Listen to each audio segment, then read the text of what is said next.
Kafamolu ngali konton kolen na jali asilola. Iye kamben kavo dum munya bolodi. salaamaaleykum mbokk internet yu Kéwoulo TV yi faral di ñu suivre à chaque fois ci biir kër gi tey nag ñu indi leen ay information jëm ci vidéo yi ngeen di gis ñu koy diffuser jamono yi bu ngeen fàttalikoo avant Kéwoulo di sosu en 2017 ci ginnaawam dafa amoon benn maison de production bu tuddoon Jaja production ëmboon li nga xam ne moo di Indépendance Nuise ci loolu lañ doon sukkandiku di leen indil ay information à l'aide de Babacar Touré moom PDG bi nga xam ne moom Kéwoulo TV jamono yi nag compte boobu ginnaaw bañ ko tëjee dañ ko jëlaat suñu ay loxo waral ngeen di gis ay vidéo yoo xamante ne duré woon na bu yàgg ñu leen koy tegalaat waroon nag tey ñu indi leen ci ay xibaar ngir ñi nga xam ne ñu ngi suivre jamono yi te xamuñu mbir yi ni mu demee ñu am ci ay leeral bu baax a baax xaar leen aussi yeneen vidéo yoo xamante ne daan nañ ko def maanaam Babacar Touré moo ko doon def ci ay jamono ñu leen koy tegalaat fii ci biir Kéwoulo TV.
Mesdames, Messieurs,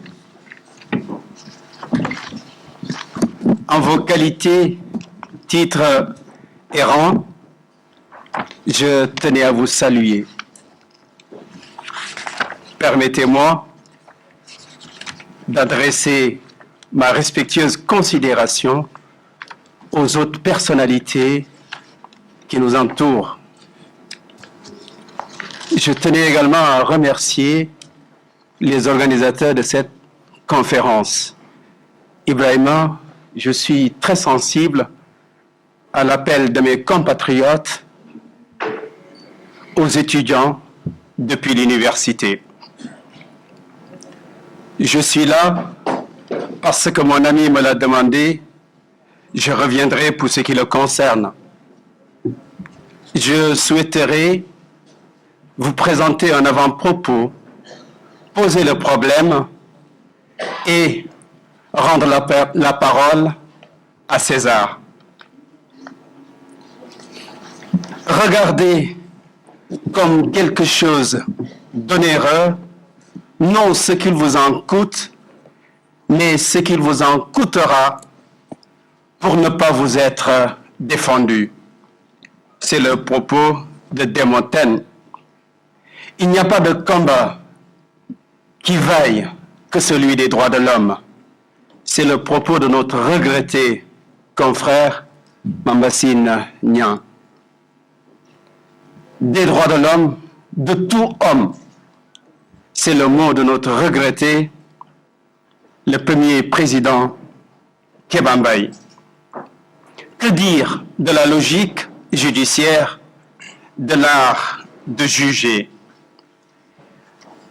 Pourquoi on parle de procès équitable, d'égalité des armes, de recours effectif, si ce n'est pour préserver l'image de la justice? Et on attend de cette justice la paix. C'est la source de la paix, c'est la justice qui est garante de la croissance économique. Je voulais partager avec vous une anecdote humoristique racontée par Mitoy Mubiala. Cette dame, elle passait à côté du palais de justice et elle s'adressait à une personnalité. Elle lui dit: « Où est le palais de justice ?» Et l'autre de lui répondre: « Le palais est là, la justice, je ne sais pas où elle se trouve. » Dès lors, qu'est-ce que la justice?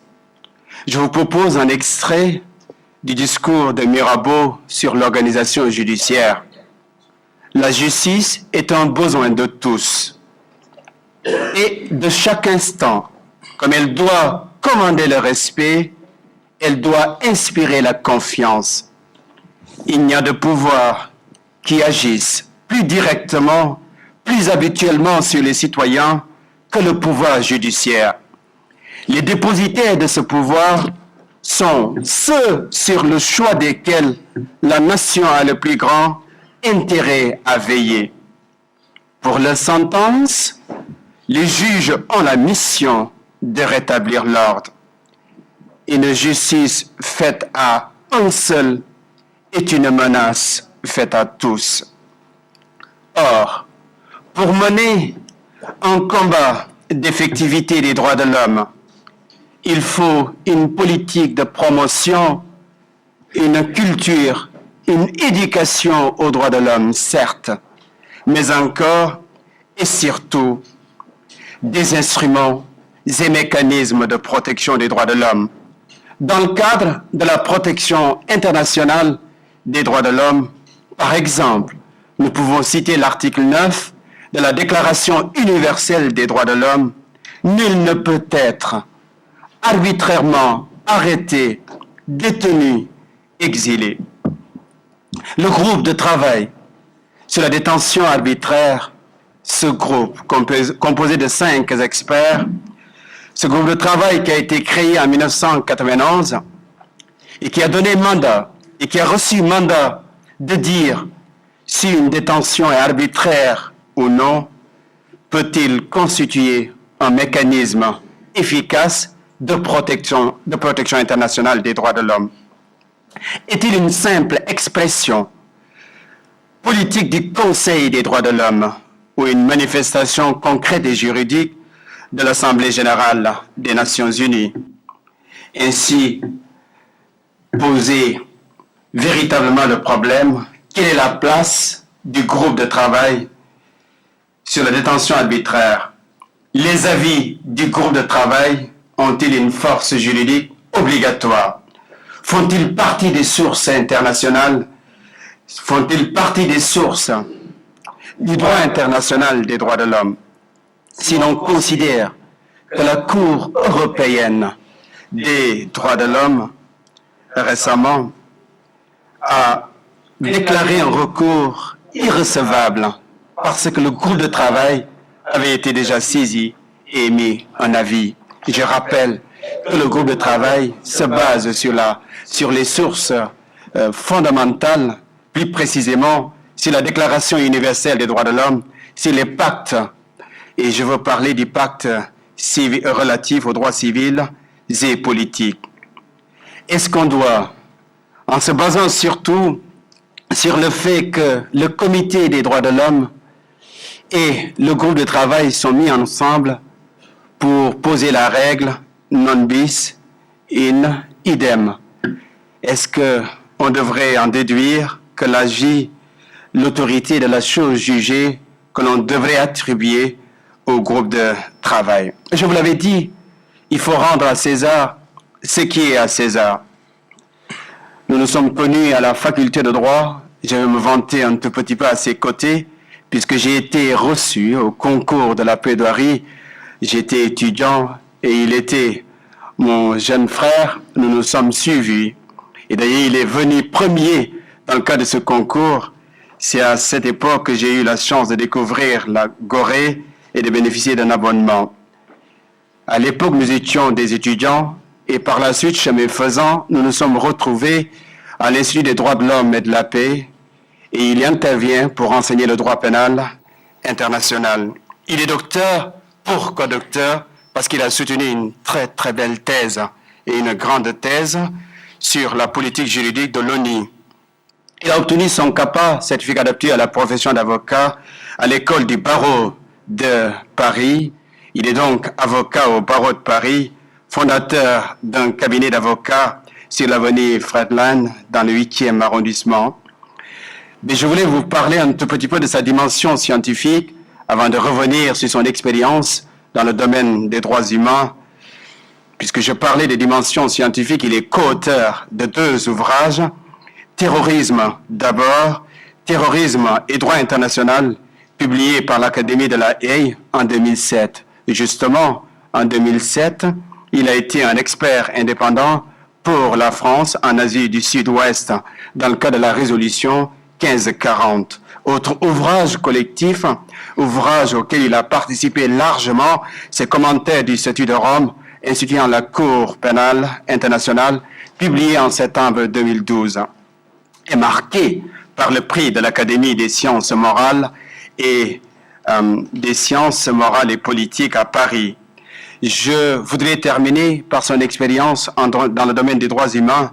Ce jeune, mais grand et spécialiste du droit international des droits de l'homme, certifié par l'Académie de la Haye, attesté par le Haut Commissariat des Nations Unies, reconnu par le Conseil de sécurité des Nations Unies. Mesdames, Messieurs, je voulais vous parler de Maître Abdoulaye Tine.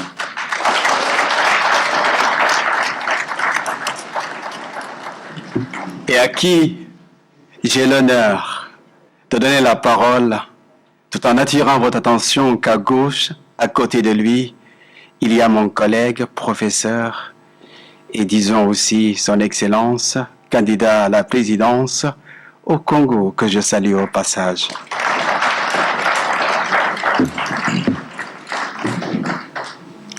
Merci, chers confrères et collègues.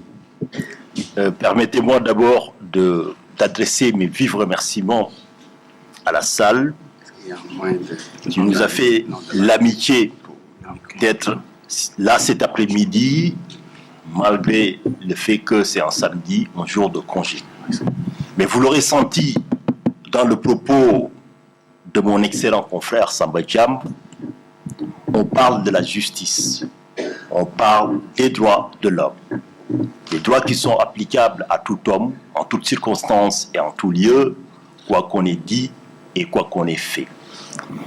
Il l'a rappelé, une injustice faite à un homme est une menace adressée à tout le monde. Il est donc de la responsabilité de tous et de chacun de se mobiliser et de faire de sorte que ce qui est juste soit fort. Comme disait Blaise Pascal, la justice sans la force, elle est impuissante. Mais la force sans la justice, elle n'est que tyrannie. Donc il est de l'obligation, du devoir de chaque citoyen dans la cité d'œuvrer, de faire de sorte que ce qui est juste soit fort et ce qui est fort soit juste. Ceci étant bien sûr, c'est tout le sens de l'évolution qu'on a notée au niveau du droit international des droits de l'homme. Il a rappelé tout à l'heure, le groupe de travail des Nations Unies sur la détention arbitraire est une création onusienne, mais une création qui émane d'un organe. L'organe, c'est l'Assemblée générale des Nations Unies. Pour rappel, les Nations Unies ont les organes principaux. Ces organes, c'est le Conseil de sécurité des Nations Unies, qui a une compétence exclusive pour tout ce qui concerne la paix et la sécurité internationale. Mais à côté, bien sûr, il y a un autre organe qui s'appelle l'Assemblée générale des Nations Unies, où tous les États siègent de manière plénière et chaque État a une voix. Et cet organe, bien sûr, a une compétence large dans tous les domaines de la vie. C'est cet organe qui a institué d'abord la Commission des droits de l'homme, et la Commission des droits de l'homme a donné mandat pour créer effectivement le groupe de travail des Nations Unies sur la détention arbitraire. Pourquoi avoir créé un groupe de travail sur la détention arbitraire? Je pense effectivement que les Nations Unies sont parties d'un constat. C'est vrai, si dans la période d'après-guerre, nous avons noté une évolution progressive, une montée en puissance du droit international des droits de l'homme, avec l'irruption de l'individu sur la scène internationale qui, auparavant, ne pouvait avoir de droit de contact avec une organisation internationale que par le truchement de son État dont il a la nationalité, désormais avec des procédures semblables à la procédure qu'on a au niveau du groupe de travail, là où vous vous situez, lorsque vous estimez dans votre propre État que les droits internationaux des droits de l'homme n'est pas respecté, vous avez la possibilité, sans même en informer votre propre État, de saisir directement, bien sûr, le groupe de travail sans intermédiaire.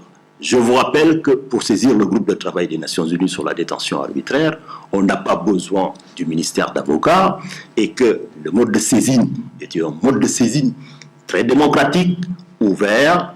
L'individu qui estime effectivement qu'il est arbitrairement détenu peut directement, bien sûr, s'en ouvrir au groupe de travail. Il peut aussi demander à ses proches de le faire, mais même des individus ou des ONG peuvent alerter. Encore mieux, l'autre avancée qu'on a au niveau des institutions, bien sûr, c'est que l'institution de son propre chef peut le faire. Donc c'est une avancée. Ça repose sur une philosophie qui constitue en soi une évolution remarquable au niveau de la société internationale. On se rappelle de l'Habeas Corpus en 1679 en Angleterre, avant même la Textie en France. Ça a été quelque chose de précurseur, c'est-à-dire le fait d'imposer à la royauté que vous êtes un corps, nul ne peut s'en approprier sans le contrôle d'un juge. Et quand on parle du contrôle d'un juge, c'est qu'il doit contrôler la légalité de cette détention ou de cette arrestation qui doit être fondée sur des motifs valablement reconnus. Donc, le mécanisme en tant que tel fait que, pour la première fois, on assiste à l'émergence dans la société internationale d'un habeas corpus international. C'est-à-dire lorsque dans votre propre État, les juridictions n'ont plus la crédibilité ou n'ont pas l'impartialité de faire le travail d'une vraie justice, donc vous pouvez effectivement court-circuiter votre État et demander effectivement qu'on juge ailleurs la conformité. Donc, c'est une vraie avancée. Cette avancée en soi est donc palpable au niveau du mandat du groupe de travail. Parce que le groupe de travail, comme toute activité humaine, a des méthodes de travail donc, qui se déroulent selon des règles de procédure préétablies, qui fixent la finalité et les conditions d'usage. Pourquoi ce long détour sur le groupe de travail? C'est pour vous amener à saisir le contexte général, dans le cadre de l'évolution des droits de l'homme, qui a amené les Nations Unies, bien sûr, à créer un groupe qui est amené, en tout cas, à s'occuper partout dans le monde des questions des détentions arbitraires, avec une caractéristique essentielle. La caractéristique essentielle, c'est qu'elle n'a pas de limite au niveau de la compétence personnelle. Ça veut dire que le groupe de travail des Nations Unies peut être saisi par tout homme, là où il se trouve, sans limitation territoriale. Ça, c'est le premier point. Deuxième caractéristique essentielle, c'est que c'est la seule procédure au niveau des Nations Unies qui apparaît comme étant un mécanisme quasi-juridictionnel. Quand je parle d'un mécanisme quasi-juridictionnel, parce que nous sommes au niveau des Nations Unies, c'est quelque chose qui est à la fois à la lisière de la diplomatie. C'est pour ça qu'il y a l'appellation avis, mais on y reviendra. Derrière l'appellation avis, c'est des vraies décisions. Nous viendrons sur la démonstration juridique de la force des avis, mais aussi qui allie la souplesse diplomatique avec la rigueur judiciaire. Ça veut dire que c'est une institution qui fonctionne selon des règles de procédure, c'est-à-dire contradictoires. Lorsqu'on reçoit une plainte, on l'adresse à l'État contre qui la plainte est dirigée pour lui demander ses observations. Et lorsqu'on lui demande effectivement, lui adresse cette communication, rien de plus normal, comme si on est en matière de privation de liberté, et chaque minute qui passe compte, bien sûr, que ce soit encadré par des délais préfixes. Quand je parlais de la souplesse diplomatique et de la rigueur juridictionnelle, c'est que ces délais, ils sont impératifs, et effectivement, lorsqu'on ne les respecte pas, bien sûr, il va de soi qu'on s'en expose, bien sûr, à un rejet catégorique des communications tardives. Tout cela pour vous dire que nous avons un mécanisme, mon confrère l'a appelé tout à l'heure, c'est des experts. C'est des experts qui sont choisis pour leurs compétences dans le domaine des droits humains. Deuxièmement, au niveau de la procédure, le groupe de travail des Nations Unies fonctionne de manière contradictoire. C'est-à-dire, c'est comme si on vous faisait un procès devant une juridiction nationale. C'est-à-dire, il n'y a rien qui va se faire sous votre dos ou sous le manteau. Si on reçoit des dénonciations, on va vous dire, écoutez, j'ai tel individu qui se plaint de tel comportement. Pouvez-vous me donner vos observations?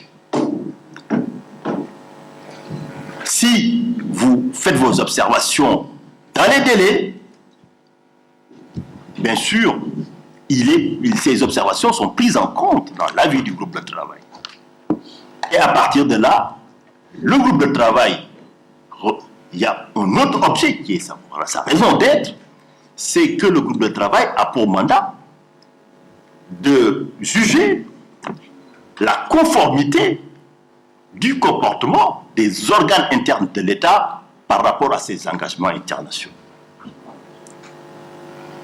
Parce que l'une des avancées au niveau de la société internationale avec la montée en puissance des droits de l'homme, c'est qu'aujourd'hui, on est arrivé à une ère où le droit international est quasiment à l'ère des droits de l'homme. Ça veut dire que l'interdiction de la détention arbitraire en soi est devenue, comme l'a rappelé la Cour internationale de justice de La Haye, une norme impérative du droit international. C'est-à-dire une norme d'ordre public qui s'impose à tout État en dehors de tout cadre conventionnel. À supposer que vous n'avez été partie à aucun traité en ce sens, on considère que la société internationale ne peut plus s'accommoder de telles pratiques. Et l'objet et la raison d'être du groupe de travail, c'est que partout où des allégations de cette nature vont surgir, il a la possibilité d'enquêter. Ce qui veut dire que son mandat onusien lui donne des pouvoirs d'enquête, des pouvoirs d'enquête sur pièces. Il peut demander à l'État de lui fournir des pièces aussi, qu'il met très souvent en œuvre, c'est d'aller sur le territoire de l'État si c'est nécessaire pour effectivement essayer de mener ses propres investigations. Donc, c'est un organe qui a un mandat très large. Et dans la doctrine, la plupart des internationalistes, ils s'accordent à considérer que ça relève du miracle juridique d'ailleurs, cette innovation au niveau du droit international, des droits de l'homme. Parce que la matière pénale en tant que telle est une matière que les États veulent garder jalousement. Parce que c'est un enjeu de souveraineté, mais c'est un enjeu de pouvoir chez eux. Et comme disait Prosper Veil, le droit, comme la guerre, n'est très souvent que la continuation de la politique par d'autres moyens. Et c'est pour effectivement éviter que le pouvoir puisse instrumentaliser ce droit à des fins autres que le groupe de travail a pour autorité de juger chaque fois qu'il y aura une détention dans le monde sa conformité par rapport aux garanties souscrites au niveau des pactes sur les droits civils et politiques, au niveau du droit international régional, mais aussi au niveau des normes coutumières, comme je vous ai dit tout à l'heure, qui s'appliquent en dehors de tout cadre conventionnel. Tout ça pour vous dire que le groupe de travail des Nations Unies ne crée pas le droit international. Quand le groupe de travail donne un avis, c'est le seul organe des Nations Unies qui est ni politique, ni judiciaire, ni diplomatique, mais qui a une obligation de motiver en droit ses avis. Quand vous prenez un avis du groupe de travail, chaque fois, avant de faire les recommandations, il doit dire en quoi le comportement incriminé est non conforme aux règles de droit international. Et ces règles, bien sûr, tout le monde le sait, on n'a pas besoin d'être juriste pour le savoir, que ces règles ont une primauté sur le droit national. On n'est plus maître chez soi, comme dirait Jean. C'est-à-dire, vous êtes maître dans la limite des engagements souscrits. Et c'est important de le rappeler. Tout cela, pour camper le décor à la suite de mon collègue et confrère Samba Thiam, mais pour vous dire aussi que nous pouvons essayer de nous livrer à un exercice d'explication de texte. C'est-à-dire, toute cette philosophie, tous ces principes qu'on a énoncés, on peut essayer de voir comment ils ont trouvé application dans l'affaire qui nous réunit aujourd'hui et qui est l'intitulé de la conférence. C'est la question soulevée par l'avis du groupe de travail des Nations Unies rendu dans l'affaire Karim Wade et s'interroger après toute cette polémique, bien sûr, quelle est la vraie portée de cet avis, parce que il y a beaucoup de polémiques, il y a beaucoup de controverses, mais comme le disait Samba Thiam tout à l'heure, en racontant l'anecdote, ça sous-entend que la justice est rendue au nom du peuple. La justice est censée être rendue au nom du peuple sénégalais. Donc, le peuple a le droit à une information juste, vraie. C'est pour ça que nous avons estimé, sans être avocat de Karim Wade ou de l'État, qu'il est du devoir de l'universitaire, de l'intellectuel tout simplement, d'essayer de restituer le vrai sens et la portée des mots. Cette précision faite et en allant à l'essentiel, si on reprend cet avis du groupe de travail des Nations Unies sur la détention arbitraire qui a été adopté le 20 avril 2015, on s'en rend compte qu'une communication a été adressée au gouvernement du Sénégal le 25 juin 2014 concernant M. Karim Wade. Dès le début, vous voyez, les Nations Unies précisent que le gouvernement n'a pas répondu dans les délais impartis par la communication. Tout à l'heure, je vous ai parlé du fait que c'est un mécanisme qui conjugue, qui aligne à la fois les souplesses diplomatiques, les surlocutions et les règles de bienséance diplomatique, mais comme on est en matière de droits de l'homme, la rigueur textuelle du juriste, la rigueur juridictionnelle. Donc il constate de prime abord que l'État du Sénégal n'a pas répondu dans les délais. Les délais, quand un individu saisit le groupe de travail, je vous l'ai dit de prime abord, il n'y a rien qui se passe dans l'ombre. Tout est transparent, c'est comme devant une juridiction. Il y a quelqu'un qui vous fait un procès, on a reçu une plainte, on vous l'envoie en vous disant que on vous accuse de cela. J'attends vos observations. Et comme on répond, c'est le seul mécanisme onusien d'ailleurs où on impose aux États, vous ne verrez nulle part ailleurs, de répondre dans un délai déterminé. On vous donne 2 mois. Mais on sait effectivement que 2 mois, dans certaines circonstances, peut s'avérer donc peut-être insuffisant. On donne la possibilité à l'État de demander, s'il n'a pas pu répondre dans les délais, mais avant l'expiration du délai de 2 mois, de demander un délai supplémentaire, qui sont systématiquement d'ailleurs accordés. Donc, le groupe de travail peut vous accorder jusqu'à 3 mois supplémentaires. Ce qui veut dire que lorsque le groupe de travail reçoit une plainte, transmet, l'État a 2 mois pour répondre.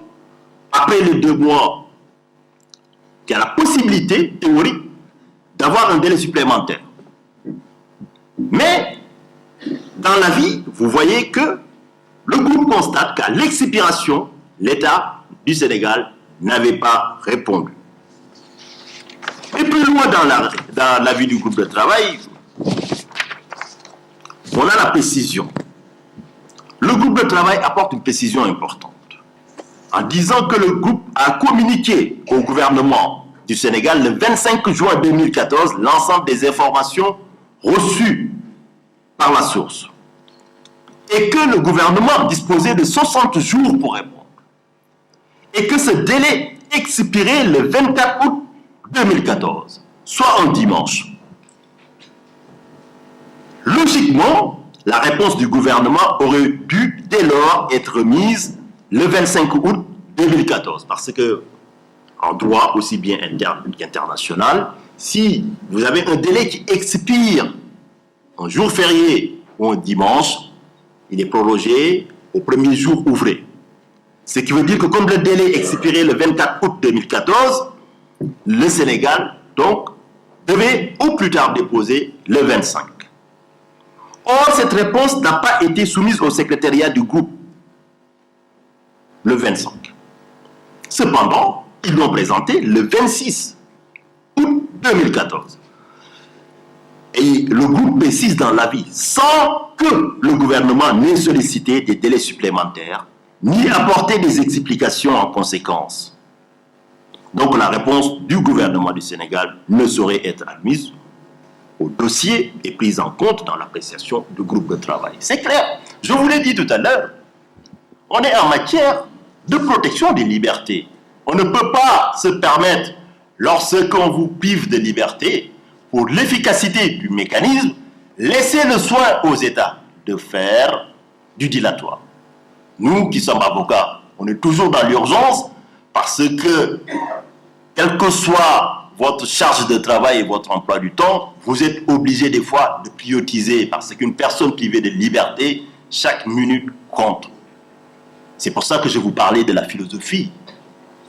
De l'habeas corpus, vous êtes un corps, nul ne peut s'en approprier sans le contrôle d'un juge. Cette éthique anime le groupe de travail. On est dans une logique de protection contre l'arbitraire, partout où ça peut surgir. Alors, le groupe, fort de cette considération, dans cette affaire, est allé à l'essentiel. Le groupe ne s'est pas contenté de dire simplement que le Sénégal n'a pas répondu dans les délais et j'aurai un avis. Je vous ai expliqué tout à l'heure que le groupe de travail des Nations Unies sur la détention arbitraire est le seul mécanisme onusien qui a obligation de motiver en droit ses avis.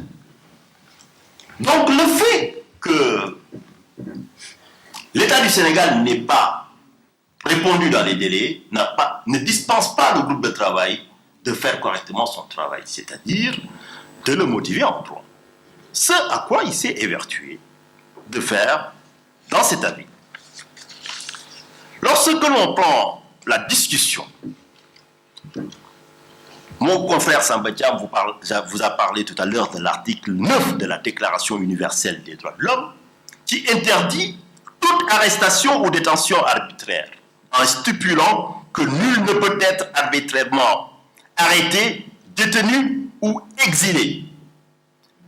Cette interdiction constitue une règle fondamentale du droit international coutumier, je vous l'ai dit tout à l'heure, et elle est reconnue comme une norme impérative du droit international, c'est-à-dire insusceptible de dérogation. C'est-à-dire un État A avec un État B qui font un traité pour dire, écoutez, on est d'accord mutuellement de ne plus, donc, d'accepter qu'on arrête arbitrairement nos citoyens. Cette convention est nulle et de nul effet. Donc, c'est une norme impérative du droit international.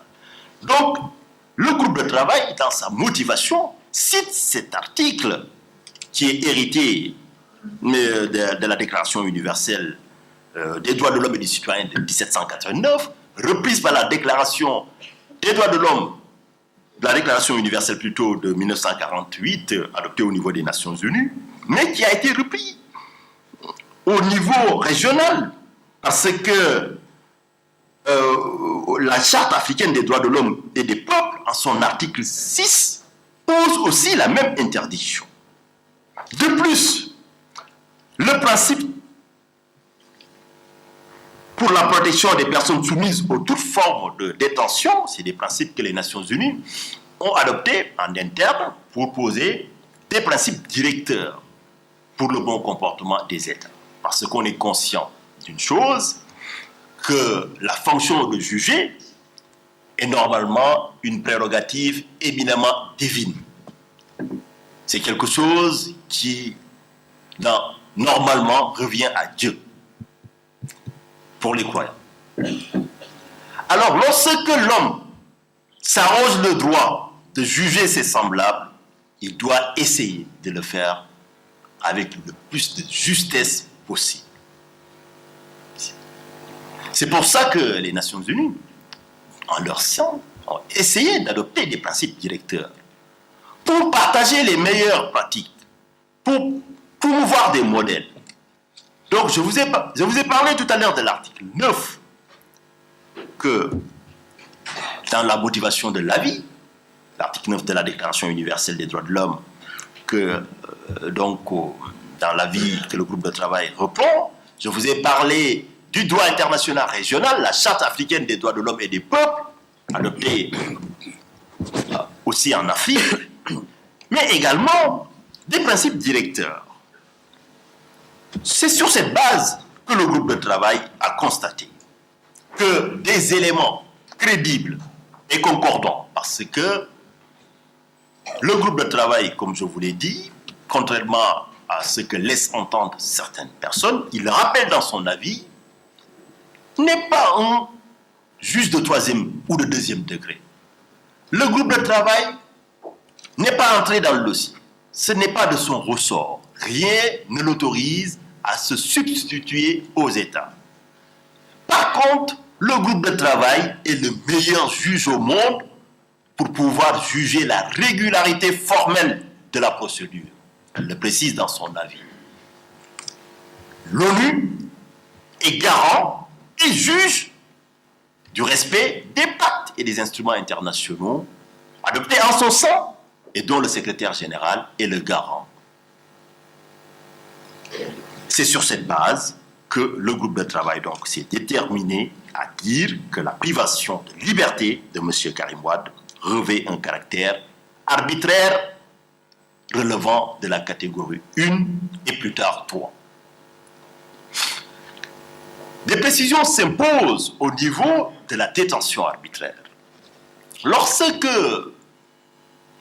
l'on parle de détention arbitraire, déjà, si on prend le soin d'examiner les travaux préparatoires des résolutions qui ont créé donc le groupe de travail,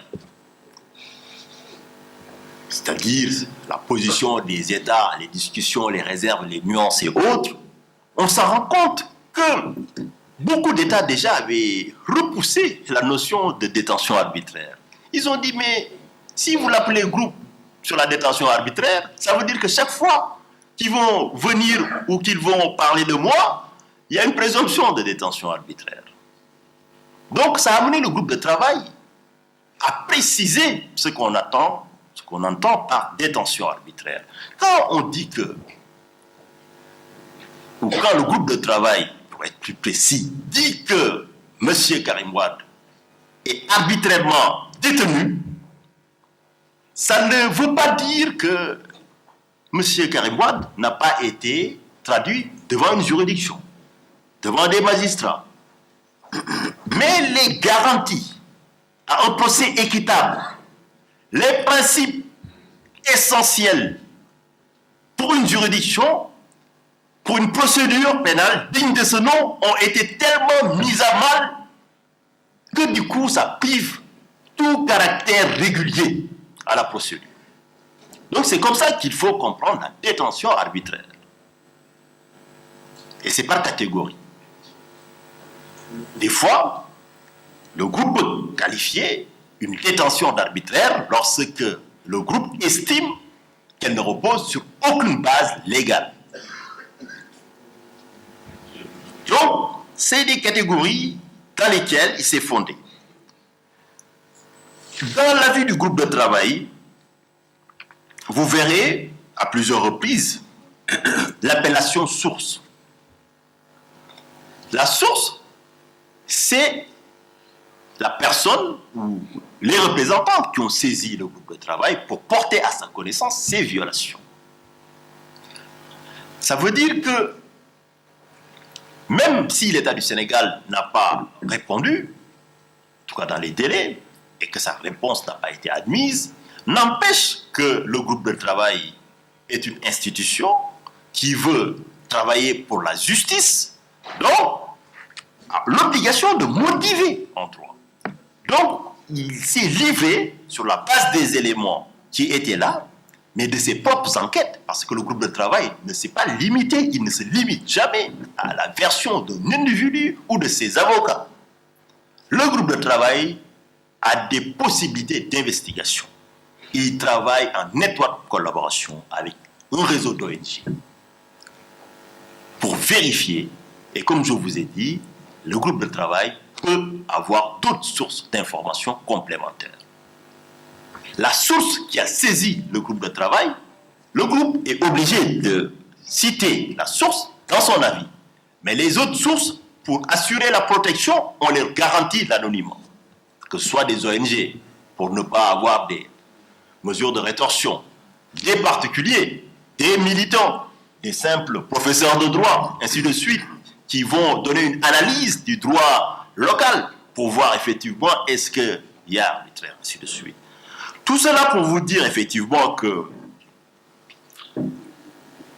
le groupe a étudié toute la panoplie des garanties qui doivent préluder à un procès juste et équitable.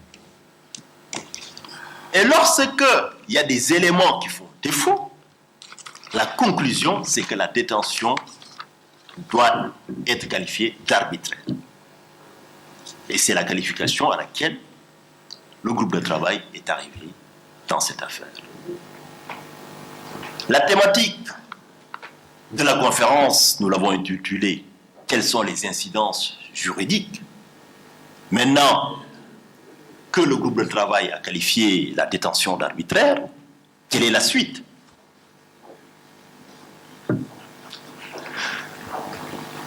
Si on se met dans une logique d'efficacité, bon, où on raisonne en tant que des avocats, parce que je pense que dans cette profession, on est toujours animé par la culture du résultat, c'est-à-dire qu'est-ce que ça peut donner.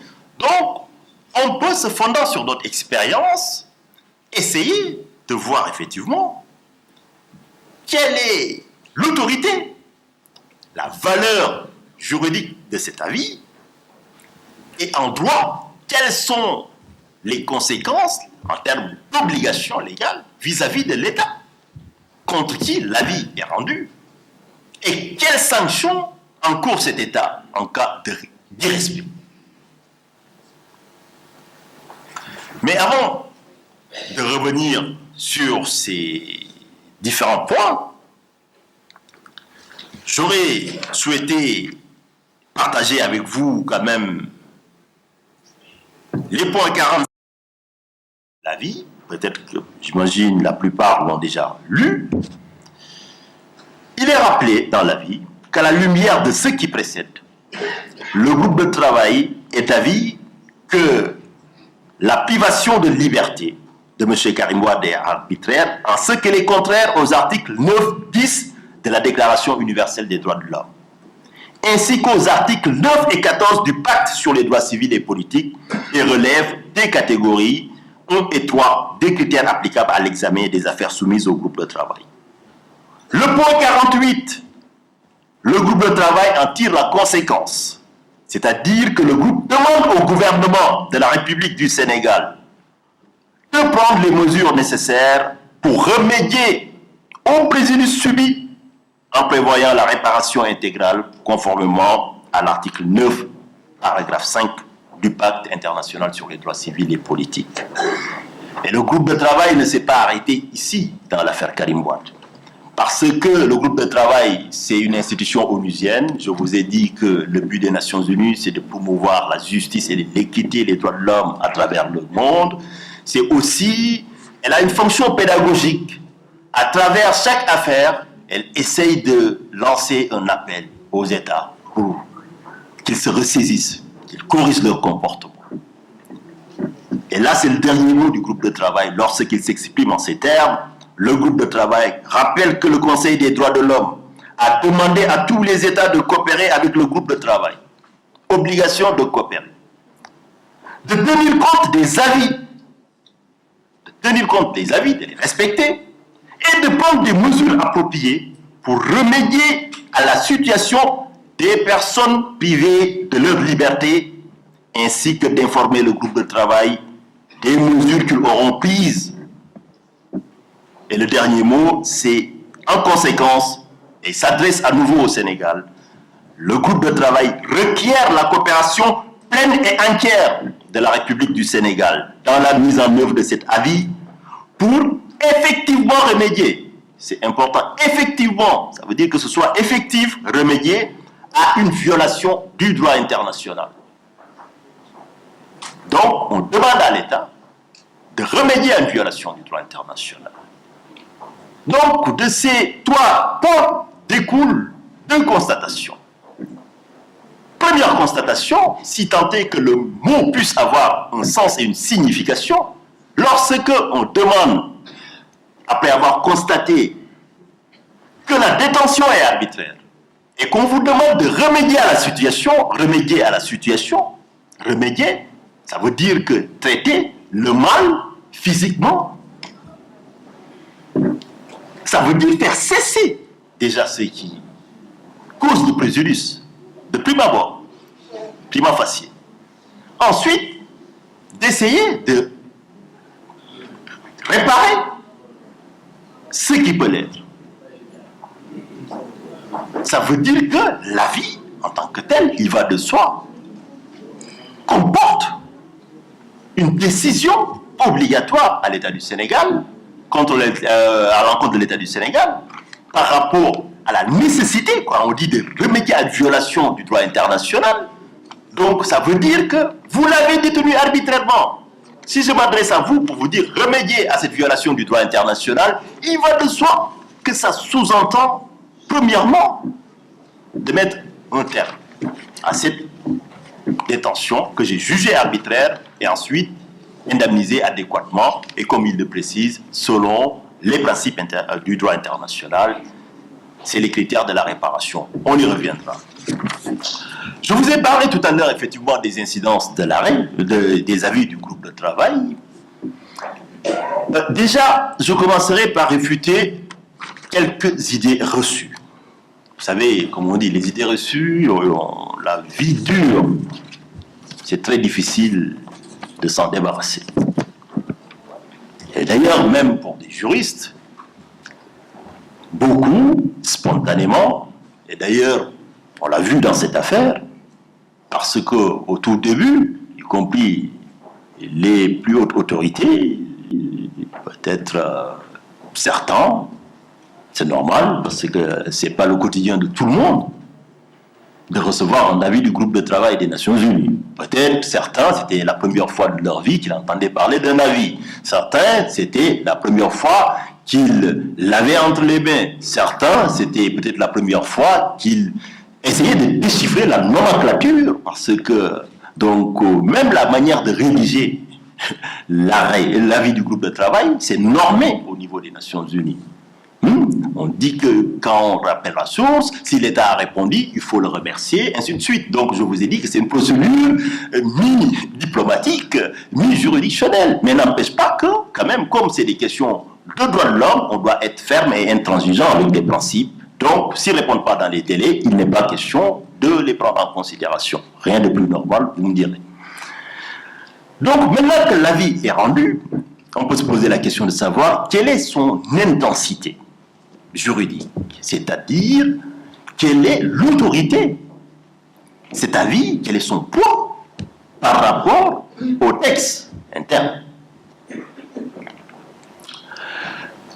Je vous ai parlé de l'idée reçue selon laquelle les avis restent des avis, mais vous savez, quand vous venez à la faculté de droit, la première chose que l'étudiant découvre, c'est que le droit n'est pas le bon sens, même si la plupart du temps, il y a une coïncidence. Ce n'est pas parce qu'ils s'appellent avis qu'ils ne sont pas obligatoires. L'appellation avis, comme je vous ai dit, répond à cette logique mi-diplomatique. Donc, parce que les États ont voulu qu'on l'appelle avis. Parce que si demain vous prenez une décision étatique et que le groupe de travail prend une décision, ça dévoile tout de suite la mauvaise foi peut-être quelque part. Pour ménager la susceptibilité des uns, le prix à payer, c'était de l'appeler avis. Et on l'a appelé avis. Même si aujourd'hui, il y en a certains, juristes internationaux, n'en ont tellement marre de la polémique à chaque fois qu'ils veulent effectivement qu'on enlève l'avis, qu'on les appelle décision, point barre. Mais la source de l'autorité de cet avis, le fait que cet avis puisse s'imposer à l'État du Sénégal, quand je parle de l'État du Sénégal, c'est en sa portion centrale, ça veut dire le président de la République, qui est le gardien de la Constitution, qui a prêté serment de respecter et de faire respecter les lois et la Constitution, et que la Constitution sénégalaise reconnaît la primauté du droit international sur le droit interne, et il est de l'obligation première d'ailleurs du président de le faire respecter. Donc cet avis s'impose parce que c'est le droit onusien, mais il s'impose parce qu'on est dans un domaine qui relève des normes impératives du droit international. Ce n'est pas moi qui le dis, c'est la Cour internationale de justice de la Haye qui l'a rappelé à plusieurs reprises, donc à travers ses arrêts. Donc la vie s'impose, je vous l'ai dit, à l'État dans sa portion centrale, mais s'impose aussi à l'État à travers ses organes. À travers ces organes délibérants, que ce soit l'Assemblée nationale, à travers ces organes judiciaires, y compris la Cour suprême. L'avis du groupe de travail s'imposait à la Cour suprême du Sénégal. Parce que la Cour suprême, sur les sources de l'égalité, il y a effectivement le droit aux missions. Et qui a une primauté sur les statuts de la CREI et sur tout autre. Non, rien de plus logique, me direz-vous. Parce que si chaque État pouvait réviser et réinterpréter les règles à sa guise, mais il n'y aurait pas de droit international. Il faut qu'il y ait un bloc qui fasse autorité. Donc, les avis du groupe de travail, c'est des véritables décisions qui s'imposent au Sénégal ou tout autre État, mais également à travers ses organes, y compris pénitentiaires. L'exécutif. Tout cela pour vous dire effectivement que vous l'aurez compris, c'est des vraies décisions. Et quand je dis c'est des vraies décisions, quand je vous ai parlé de prime abord de la thématique de la conférence, je vous ai un peu présenté rapidement l'Organisation des Nations Unies que mon confrère Sambathia m'a ébauché en vous disant qu'il y a des organes. Les organes principaux, c'est l'Assemblée générale, c'est le Conseil de sécurité. Mais le Conseil de sécurité a une compétence spécifique. Il ne s'occupe que du règlement des conflits des différents. Tout ce qui est menace à la paix et sécurité internationale, Conseil de sécurité des Nations Unies. Coup d'État, donc au Burkina Faso, c'est le Conseil de sécurité. Par contre, tout ce qui est aspect progrès économique et social des peuples membres des Nations Unies. Et quand on parle du progrès économique et social, la justice, comme l'a dit mon confrère Sambathia, est au cœur. Tout ce qui est thématique des droits de l'homme, c'est l'Assemblée générale. Mais comme l'Assemblée générale des Nations Unies ne siège pas tous les jours, ils ont créé un Conseil des droits de l'homme à Genève. Ce Conseil des droits de l'homme est obligé de rationaliser sa mission pour être efficace. Comme disait Max Weber, l'avènement de l'État, c'est la rationalisation et la spécialisation des tâches. Donc, à partir de là, ils ont créé ce groupe de travail qui a cette mission exclusive, faire cesser les détentions arbitraires à travers le monde, examiner les allégations et aider les États. Parce que, comme je vous ai dit dans la rédaction de l'avis, non seulement on se prononce sur un fait, mais on donne des leçons. C'est-à-dire, il y a une fonction pédagogique pour que cela ne se répète plus. C'est pour ça qu'il dépasse l'État, il parle des autres États et il demande à l'État effectivement de tenir compte et il demande aux autres États aussi de prêter main forte à la mise en œuvre de la vie. Et le fondement de ces boutades, c'est l'article 25 de la Charte des Nations Unies. L'article 25 de la Charte des Nations Unies, c'est que tous les États membres des Nations Unies ont pris l'obligation, l'engagement plutôt, de respecter, mais de faire respecter les décisions de l'organisation. Ça veut dire qu'aujourd'hui, la mise en œuvre, le respect de l'avis du groupe de travail, que ce soit de cet avis ou de l'autre, ça ne relève pas seulement du Sénégal, mais tous les États des Nations Unies doivent s'abstenir de tout acte qui peut entraver la mise en œuvre de cet avis, c'est-à-dire ne pas coopérer contre un État qui sera récalcitrant, qui va vouloir aller plus loin en demandant des saisies et autres, mais de manière encore beaucoup plus explicite, c'est que demain, s'il y avait une demande d'assistance, on doit effectivement apporter son concours. Donc le fondement, je vous l'ai dit, c'est l'article 25 de la Charte des Nations Unies, mais également, et plus récemment d'ailleurs, mon confrère Sambathia vous a parlé tout à l'heure rapidement de l'arrêt de la Cour européenne des droits de l'homme qui déclarait une affaire irrecevable parce qu'elle a été déjà jugée par le groupe de travail des Nations Unies pour vous montrer que lorsque le groupe de travail se prononce, on estime effectivement que lorsqu'il n'y a pas de révision et que il s'est prononcé, voilà, c'est revêtu de l'autorité de la chose jugée. Ça veut dire que les faits ne peuvent même pas être rejugés une deuxième fois, même sous une qualification différente. Le sens des implications juridiques des avis du groupe de travail des Nations Unies. Maintenant, je vous ai parlé de cette idée reçue selon laquelle les avis ne sont que des avis. Désormais, vous comprenez pourquoi ces décisions, on a choisi de les appeler avis pour des considérations diplomatiques, mais qui ont une vraie force juridique qui trouve sa source dans la Charte des Nations Unies, l'article 25, où les États prennent l'engagement de respecter, de faire respecter. Considération diplomatique, c'est pas facile de le faire, mais n'empêche effectivement que c'est des obligations.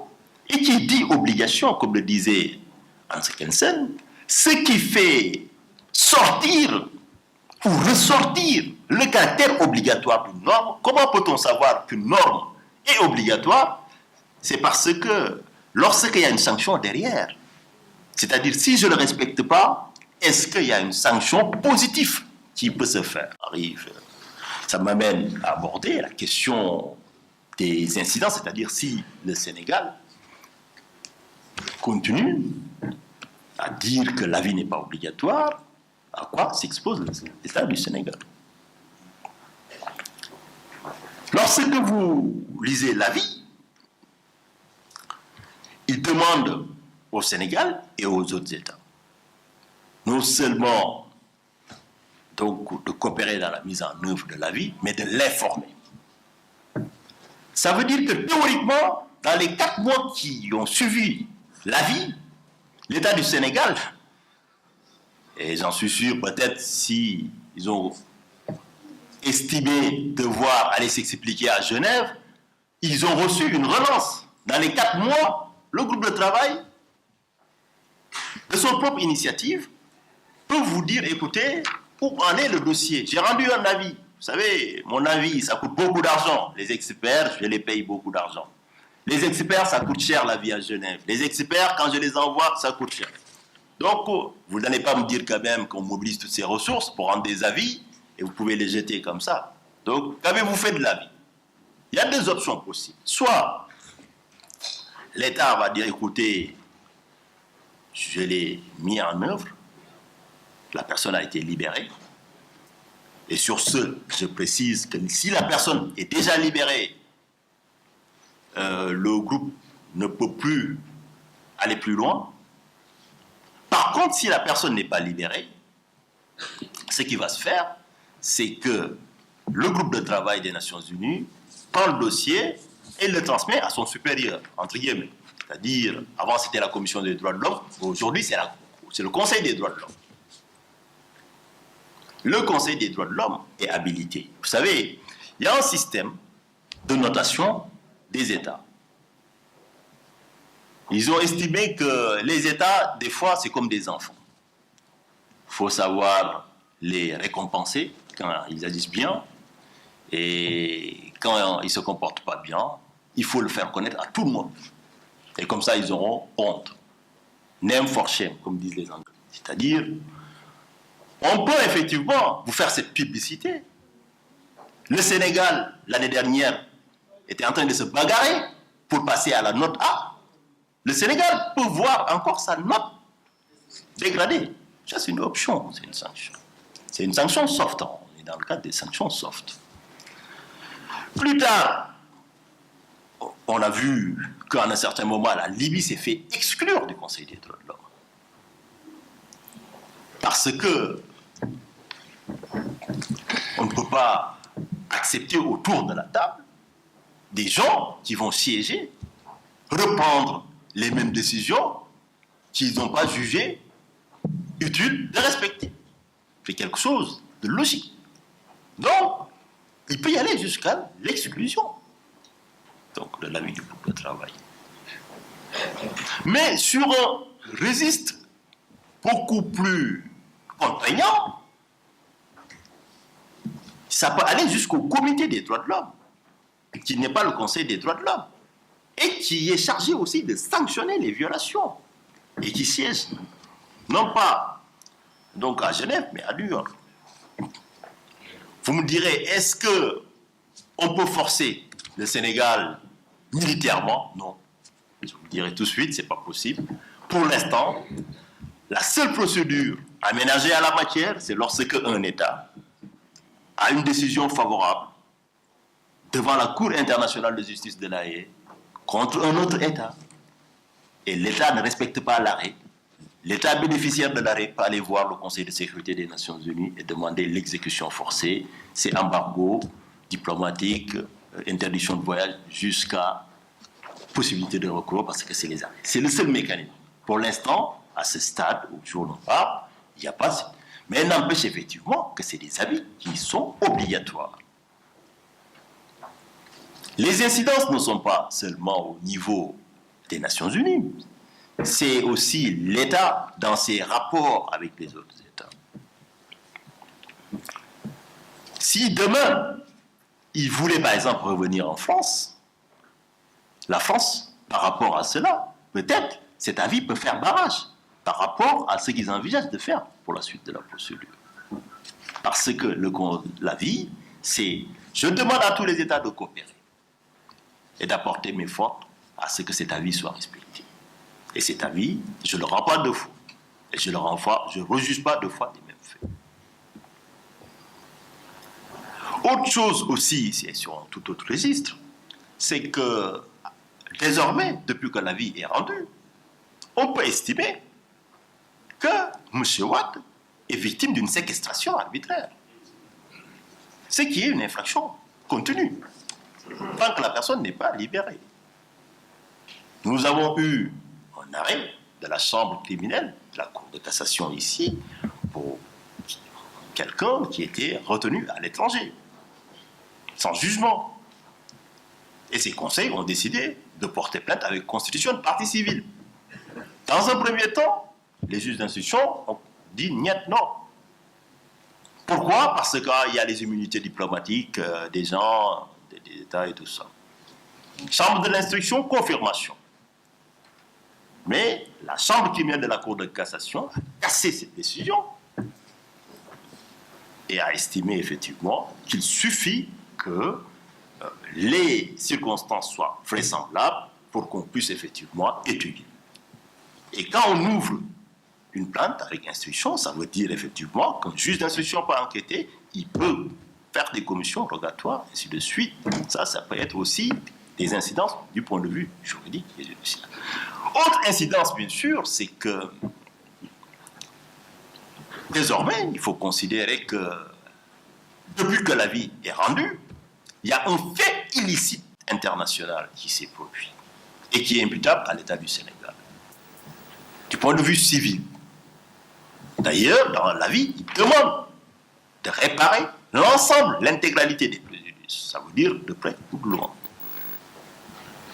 Donc, ça fait partie des incidences juridiques de l'avis. On peut les multiplier, mais bon, j'imagine, on va laisser quand même le temps à la salle d'échanger. Mais un dernier point, peut-être, qui a dû vous préoccuper un peu, c'est de savoir est-ce que cet avis peut être révisé. Théoriquement, je ne suis pas juge à la place des Nations Unies, je ne m'aventurerai pas à juger à la place, je laisse le soin à la compétence du groupe de travail pour dire le droit comme ils savent le faire. Par contre, je peux me fonder sur mon expérience, sur mon vécu personnel en tant qu'avocat et spécialiste du droit international, me fondant sur les méthodes de travail du groupe, pour vous dire que l'hypothèse de la révision est envisageable. Elle est prévue dans les textes, mais elle est strictement et rigoureusement conditionnée. pour pouvoir réviser un avis du groupe de travail, qui, mon confrère l'a dit tout à l'heure, une fois qu'elle est rendue, elle est revêtue de l'autorité de la chose jugée. Donc, il faut 3 conditions pour faire réviser un avis du groupe de travail. Première condition, c'est que cet avis doit être rendu, et après que l'avis soit rendu plus tôt, il faut qu'on ait connaissance d'un fait nouveau. Ça, c'est le premier point. Et ce fait nouveau est conditionné à une autre sous-condition.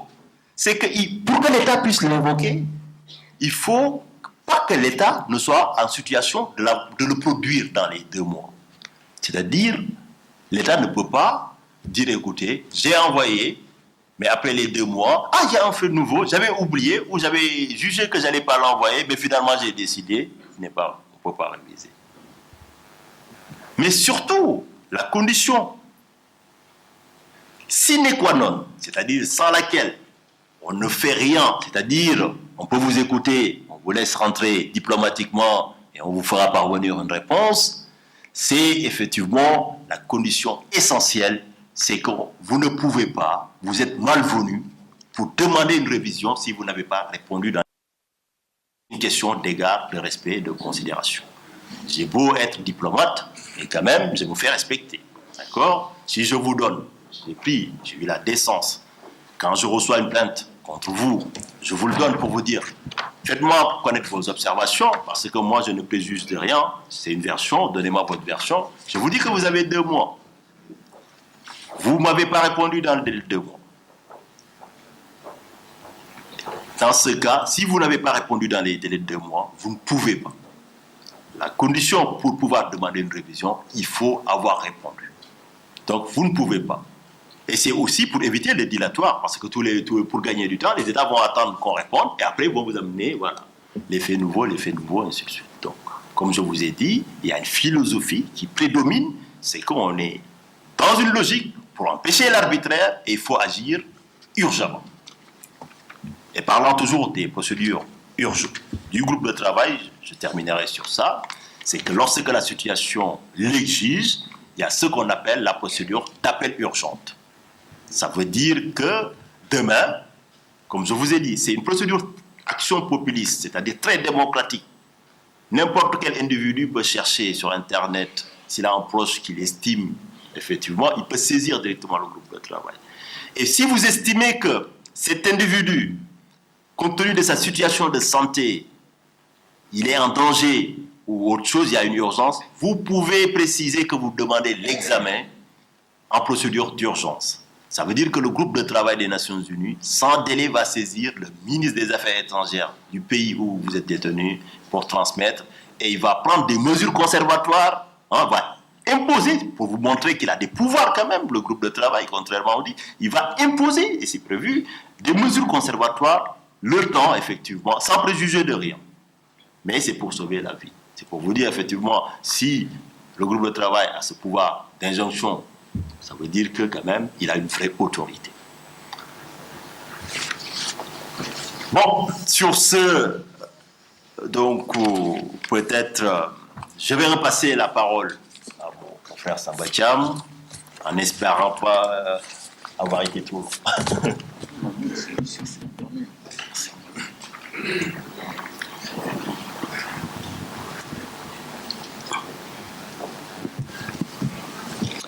Mesdames, Messieurs, vous avez le droit d'applaudir Maître Ablaye Touré.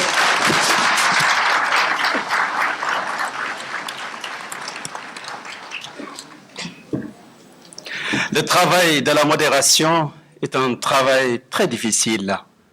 Outre le fait de gérer le temps, il m'incombe de fixer le périmètre de la réflexion, les termes de la réflexion. Je ne vais pas refaire la conférence. J'ai pris des notes pour vous.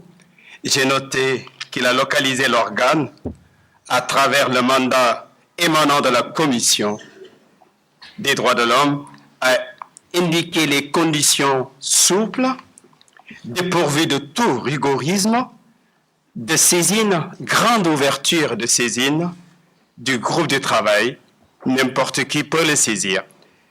Habeas corpus, la légitimité des mécanismes juridiques internationaux en cas de défaillance ou d'incapacité étatique, en tout cas interne, un mécanisme quasi-juridictionnel compte tenu de la souplesse et de la rigueur juridique, souplesse, dimension diplomatique, et puis juridique, rigueur, à travers la procédure. L'autorité de la chose jugée, revenant sur la procédure à caractère contradictoire, compétence du groupe de travail, compétence d'enquête, investigation, pièce sur pièce, si vous voulez, en cas d'allégation de violation des droits de l'homme. Ce groupe de travail rend des décisions appelées avis, motivées, principalement en se fondant sur l'article 9 de la Déclaration universelle des droits de l'homme. Que dire de l'avis dans l'affaire Karim Meïssa Wade? Pour empêcher le dilatoire, le groupe de travail dans l'affaire Karim Meïssa Wade a commencé par rappeler que le délai pour répondre pour les États est un délai impératif, sauf si l'État sollicite une prorogation de délai, une demande motivée. Cela est d'autant plus vrai à un jour de retard. Le groupe de travail n'a pas voulu recevoir les arguments de l'État du Sénégal. Le groupe reconnaît qu'il ne se situe pas aux États dans le système judiciaire, mais il a le droit d'apprécier la régulation d'une détention comme dans l'affaire Karim Meïssa Wade. La détention arbitraire est sérieusement appréciée en fonction des principes fondamentaux d'une procédure pénale juste et équitable. Une véritable analyse juridique basée sur d'autres sources complémentaires anonymes. Anonymes garanties, même en collaborant avec les organisations non gouvernementales, ça n'a rien à voir avec les informations fournies par la source, plus précisément par le requérant. Pour les incidences juridiques, la suite, il nous renvoie au point de l'avis, plus précisément 47, 48 et 49. Il est demandé à l'État du Sénégal de coopérer en remédiant au préjudice subi et d'informer le groupe du travail. Il s'agit au fond d'une véritable décision, peu importe que cela s'appelle avis, une véritable décision consistant à remédier à une violation d'un droit international des droits de l'homme. Comment réparer la transgression de la personne humaine pour l'État du Sénégal? Les leçons à retenir: l'État du Sénégal, organe central, tous les autres organes, même les organes pénitentiaires, en l'espèce. Il doit respecter cet avis conformément à l'article 25, le fameux article 25, qui repose sur une norme internationale garantie par le Conseil des droits de l'homme, par conséquent l'Assemblée générale des Nations unies. Comment réparer concrètement? Réparer concrètement, ça veut dire faire cesser la détention, libérer la personne détenue. Sinon, on pourra même parler de séquestration d'une infraction internationale. Et il a cité l'exemple de la Cour de cassation française. Attention, mesdames, messieurs. Attention, parce que ne pas confondre caractère obligatoire quand il s'agit de respecter la décision et l'exécution forcée, décision qui heurte la souveraineté des États. Et il reconnaît lui-même, le conférencier, que normalement, quand une norme est dite obligatoire, elle devrait comporter en elle-même une sanction. Mais la particularité d'une telle situation, c'est, encore une fois, le fait que nous ayons comme enfants des États au niveau de la communauté internationale. Il a reconnu cela, mais il ajoute que la sanction, elle est spécifique au niveau international, car c'est la publicité. C'est une sanction lourde, cette publicité. Baisser la note de l'État, soft. Il s'agit d'humilier l'État dans la communauté internationale, ce qui pourrait affecter sensiblement cet État qui se dit État de droit. Et pourquoi pas l'embargo à travers le Conseil de sécurité peut-on réviser la vie? Oui, dit-il. Mais il y a des conditions, elles sont rigoureuses. Un fait nouveau. Non seulement, mais encore et surtout, la condition fondamentale, c'est avoir répondu dans un délai de 2 mois, toujours pour éviter le dilatoire. Qu'en est-il de l'appel urgent? S'agissant de l'appel urgent, cela repose sur des circonstances exceptionnelles. Il va falloir saisir le ministère des Affaires étrangères. Et à ce niveau, la particularité, c'est qu'on peut prendre des mesures conservatoires. Des mesures conservatoires sont envisageables. Surtout lorsqu'il s'agit de sauver une vie humaine. Mesdames, Messieurs, je crois que je peux donner la parole à notre voisin, cette personnalité extraordinaire qui pourrait ajouter un mot avant de dire à Ibrahima est-ce qu'il souhaiterait, puisqu'il fait partie des panélistes, dire un mot? Et enfin, ce sera votre tour. Allez-y, vous pouvez prendre le micro, comme vous pouvez prendre ça aussi. Ablaye, félicitations. Je vais être très succinct, dire 2-3 mots pour permettre justement à la salle de poser des questions.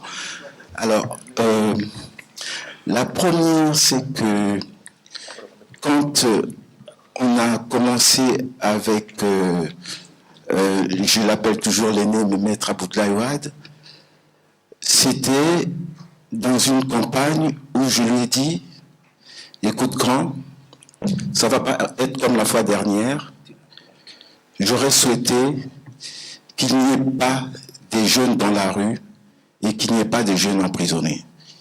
Il me dit, mais Henri, comment tu peux penser ça? Il n'y aurait pas de jeunes dans la rue et il n'y aurait pas de jeunes emprisonnés. Mais je ne savais pas que quelques années après, ce serait mon fils Karim qui serait arrêté. Alors, c'est surprenant. Très gentil. Merci. Pourtant, là, Abodoulaye vient de dire que l'arrestation est arbitraire. Et si l'arrestation est arbitraire, si on est dans un cadre de justice, il aurait été libéré. Très bien. On va dire, bon, c'est pas arbitraire, ils ont peut-être raison. Et plus loin encore, par rapport au retard de réponse de l'État sénégalais au gouvernement de l'État sénégalais, il y a un défaut de procédure. Malgré ce défaut de procédure, le Sénégal s'entête. En ce moment-là, ce n'est plus un problème de justice, c'est un problème politique. Et justement, on doit réfléchir sur ça. Quelles sont les solutions? D'ailleurs, Abodoulaye l'a dit.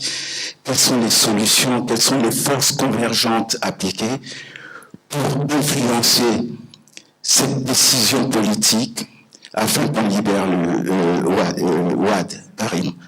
Parce que ce n'est pas possible. En ce moment-là, on revient encore à Weber, il l'a cité, qui détermine toujours l'État comme la violence légitime, la violence légale.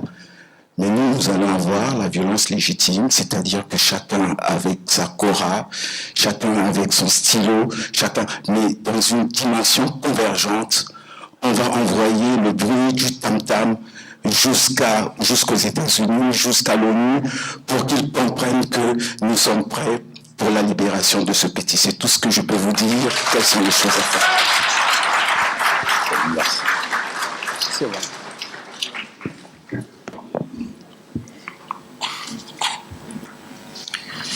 Vous venez d'applaudir parce que vous avez entendu le professeur, son Excellence, Henri Paiement, dire qu'avec le retard de la réponse de l'État du Sénégal, il s'agit d'un problème politique désormais.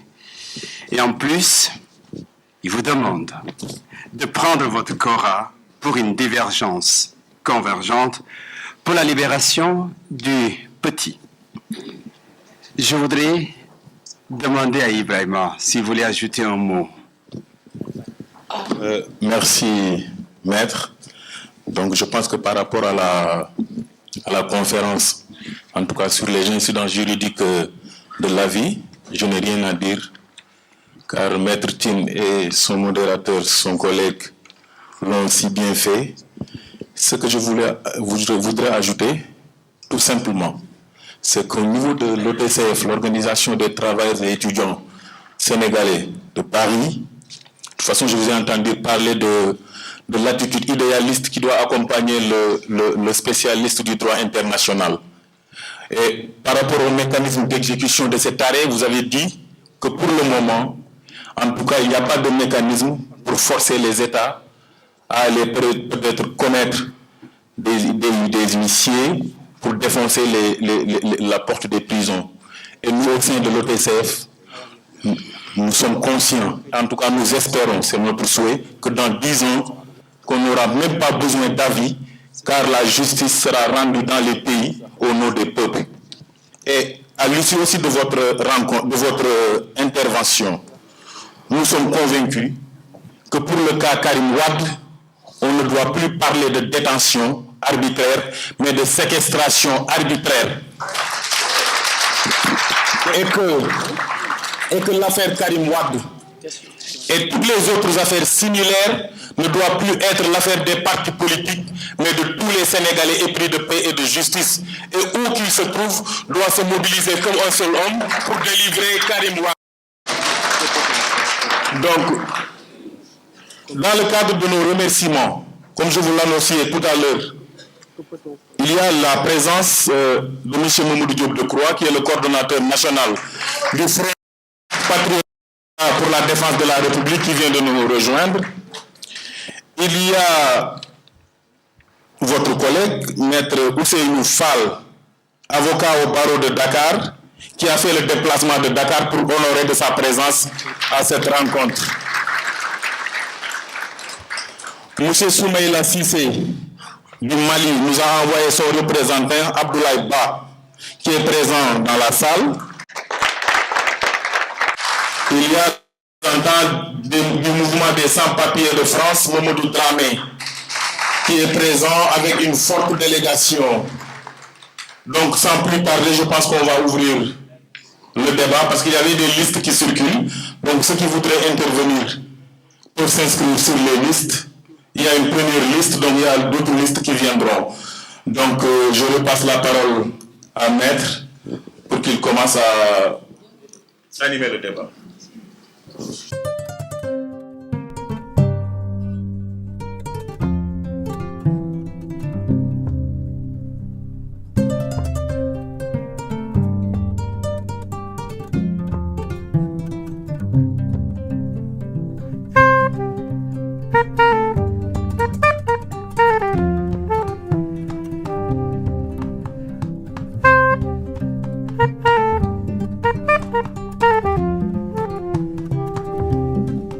Afamolu ngali konton kolen na jali asilola.